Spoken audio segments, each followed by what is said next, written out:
पुत्रदा एकादशी व्रत कथा। महाराज युधिष्ठिर ने पूछा, हे भगवान, आपने सफला एकादशी का माहात्म्य बताकर बड़ी कृपा की। अब कृपा करके यह बताइए कि पौष शुक्ल एकादशी का क्या नाम है, उसकी विधि क्या है, उसमें कौन से देवता का पूजन किया जाता है। भक्तवत्सल भगवान श्री कृष्ण बोले, हे राजन, इस एकादशी का नाम पुत्रदा एकादशी है। इसमें भी नारायण भगवान की पूजा की जाती है। इस चर और अचर संसार में पुत्रदा एकादशी के व्रत के समान कोई व्रत नहीं है। इसके पुण्य से मनुष्य तपस्वी, विद्वान और लक्ष्मीवान होता है। इसकी मैं एक कथा कहता हूँ, सो ध्यान से सुनो। भद्रावती नामक नगरी में सुकेतु नाम का एक राजा राज्य करता था। उसके कोई पुत्र नहीं था। उसकी स्त्री का नाम शैव्या था। वह निपुत्री होने के कारण सदैव चिंतित रहा करती थी। राजा के पितृ भी रो रो कर पिंड लिया करते थे और सोचा करते थे कि इसके बाद हमको कौन पिंड देगा। राजा को भाई, बांधव, धन, हाथी, घोड़े, राज्य और मंत्री, इन सब में किसी से भी संतोष नहीं होता था। वह सदैव यही विचार करता था कि मेरे मरने के बाद मुझको कौन पिंडदान करेगा। बिना पुत्र के पितरों और देवताओं का ऋण मैं कैसे चुका सकूंगा। जिस घर में पुत्र न हो उस घर में सदैव अंधेरा ही रहता है। इसलिए पुत्र उत्पत्ति के लिए प्रयत्न करना चाहिए। जिस मनुष्य ने पुत्र का मुख देखा है वह धन्य है। उसको इस लोक में यश और परलोक में शांति मिलती है, अर्थात उनके दोनों लोक सुधर जाते हैं। पूर्व जन्म के क्रम से ही इस जन्म में पुत्र, धन आदि प्राप्त होते हैं। राजा इसी प्रकार रात दिन चिंता में लगा रहता था।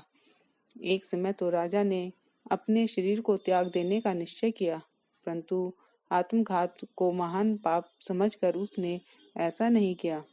एक दिन राजा ऐसा ही विचार करता हुआ अपने घोड़े पर चढ़कर वन को चल दिया और पक्षियों और वृक्षों को देखने लगा। उसने देखा कि वन में मृग, व्याघ्र, सुअर, सिंह, बंदर, सर्प आदि सब भ्रमण कर रहे हैं। हाथी अपने बच्चों और हथिनियों के बीच घूम रहा है।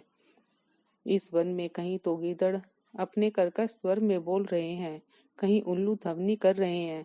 वन में दृश्यों को देखकर राजा सोच विचार करने लग गया। इस प्रकार आधा दिन बीत गया। वह सोचने लगा कि मैंने कई यज्ञ किए, ब्राह्मणों को स्वादिष्ट भोजन से तृप्त किया, फिर भी मुझको दुख प्राप्त हुआ है, क्यों। राजा प्यास के मारे अत्यंत दुखी हो गया और पानी की तलाश में इधर उधर फिरने लगा। थोड़ी दूरी पर राजा ने एक सरोवर देखा। उस सरोवर में कमल खिले थे तथा सारस, हंस, मगरमच्छ आदि विहार कर रहे थे। उस सरोवर के चारों तरफ मुनियों के आश्रम बने हुए थे। उसी समय राजा के दाहिने अंग फड़कने लगे। राजा शुभ शकुन समझकर घोड़े से उतरकर मुनियों को दंडवत प्रणाम करके बैठ गया।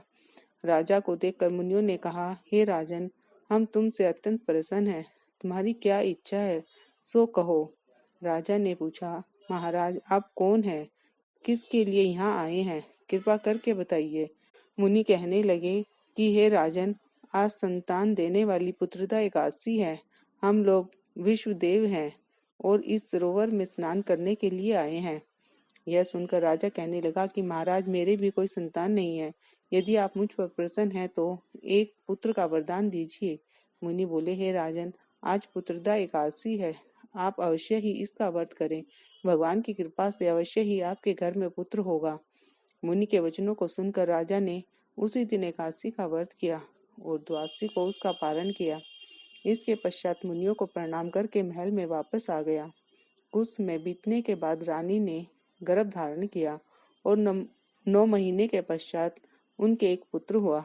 वह राजा अत्यंत सूरवीर, यशस्वी और प्रजापालक हुआ। श्री कृष्ण बोले, हे राजन, पुत्र की प्राप्ति के लिए पुत्रदा एकादशी का व्रत करना चाहिए। जो मनुष्य इस महात्म्य को पढ़ता या सुनता है उसे अंत में स्वर्ग की प्राप्ति होती है।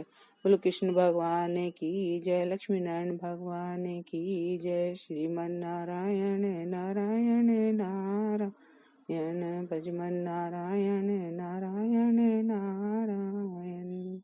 बोलो लक्ष्मी नारायण भगवान की जय।